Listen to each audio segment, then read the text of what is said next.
Catwoman number 10, written by Judd Winnick, art by Gillum March. Last issue was a Night of the Owls tie-in, but the primary plot that we're picking up here is that somebody is picking up prostitutes and children off of the streets and taking them somewhere, to which Catwoman is very concerned about at least the prostitute side of things. So we pick up this issue with Detective Alvarez is being told by some new character named Yolanda that I have never seen before. Basically, she saw some evidence of a couple of detectives taking Catwoman's files out of the system and making it like she was never even there. And they're not doing it for any good reasons, clearly. So she thought she'd inform Alvarez that these particular police officers and detectives and whatever, they are bad cops. We already knew that because of prior issues, but now he knows as well.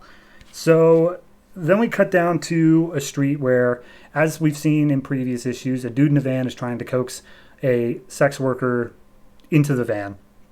And the dude's like, hey, hop on in. And the sex worker's like, I don't think so. That's a bad idea. To which the man in the van says, tough. And he shoots him with a tranquilizer dart, knocks him out, and puts him in the van anyway. At this point, Catwoman jumps in, kicks out the window, and the fight scene kicks out. And I say fight scene in so much as the dude in the van pulls an assault rifle and starts shooting at Catwoman, to which Catwoman then leaps behind another car, gets her hands on a pistol of her own, and starts firing back. So it's just a shootout in the middle of this street, to which Catwoman is like, man, I kind of suck at doing the hero thing, because the people I'm trying to protect, aka these sex workers, are currently fleeing from the firefight that I'm causing. But as soon as she gets in the fight, as soon as it ends, is Spark shows up in a stolen car, opens up the door and says, like, come with me if you want to live, and then just drives away. And Catwoman, she gets in the car of her own volition, but then immediately, as soon as they get out of, like, the street and turn off onto an alley, she immediately jumps out. It's like, we have to go back. We have to save them. And Spark is like, what is your problem, man? Like, the cops are going to show up there. You're a wanted criminal. And he's like, I don't care. We have to help them. No one else will. And Spark rightly asks the question of, like, why do you care? Like, what is this to you? Why do you have to be the one to save them? To which Catwoman gets all emotional and says, like, because I was taken, much like they were, and no one was there to save me. To which Spark thinks that this is the appropriate moment to go in for that big kiss that has been teased. So, you do you, buddy.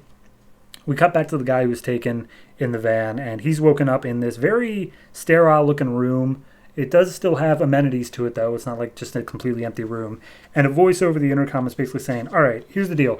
You have lived a life of, like, poverty and dirtiness and, you know, you weren't good.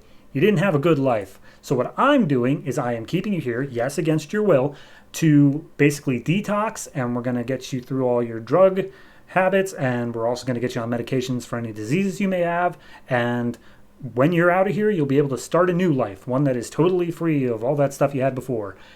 And the guy is, you know, hearing it, but he doesn't seem exactly too excited about all this happening to him against his will. But we are seeing snapshots of other people in this place that seemingly are going through the things that he's describing. So maybe he's on the up and up. I say that knowing that the next page reveals him walking next to a hospital gurney where one of the girls that he was showing having been a success is actually dead, and how they are going to harvest her body parts to be sold on the black market. And any of her organs that aren't taken, they're just going to sew her back up and going to turn her into a human doll to live in this guy's dollhouse, where he has at least like 8 other people here, all completely just posed like action figures in this dollhouse. So that's what we're doing this arc. A human trafficker who makes dolls. So, then we got to Catwoman, who is training. She's doing some, you know, aerobics or whatever. And Gwen is talking to her, trying to get her to take on some tiny little petty crimes, to which Catwoman is just not interested. And she says, because of the penguin thing that we did last issue, I've got a ton of money. I can afford to be choosy with my jobs. But then Gwen reminds her how it's not about her having jobs. It's about her not having the free time to go out and do stupid shit as Catwoman. To which Catwoman's like, hey, I totally got this. It's totally good. And don't worry, I won't be on my own for very long, wink. And I say wink because the next page is Detective Alvarez coming into his apartment, still on the phone with Yolanda, and just saying like, "Oh well, I'm gonna have to take care of this on my own, Yolanda. Don't get involved. You are a one page character, and I'm not letting you get back in again."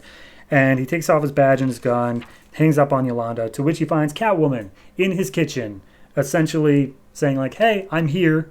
Let's talk." And finally, we get the last page reveal of all the dirty cops meeting up in some random dirty building, and just saying like, what did Catwoman do with our money? Did she ditch it? Is it in the hands of Batman? Is Batman on our case now? I hope Batman's not on our case now. To which a mysterious figure is saying like, "Hey, don't worry about it. It's just Catwoman. She's just a thief. She's nothing more than that. And I'll tell you where you can find her because I am." And you turn the page and it's Spark. Wow. Curse your sudden but inevitable betrayal.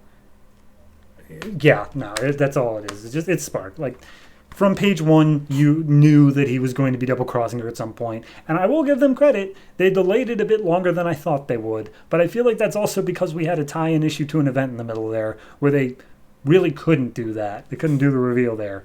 So, half points at minimum. It's fine. Art is the same it has been. I think I'm actually less okay with the Gillum March on this. I can't really point to what it is specifically. It's just, I don't know. There's just something to it. It's the doll stuff all looks great. It's because it's got this weird sort of, you know what it is? It's because it's not, it's humans, but there's something off about them. That's what makes it work. Is because that is exactly how it feels. So yeah, no, it's fine. It's an okay part of the story. I think that making that final page reveal is like, yeah, we get it. He's double. Of course he is. Why wouldn't he be? Catwoman's always getting double crossed. Shut up. So no, overall, I'm going to give this one I give it a 6. It's okay. It's not great. It's just there. It's got its issues, but it's not doing anything offensively wrong. So, whatever.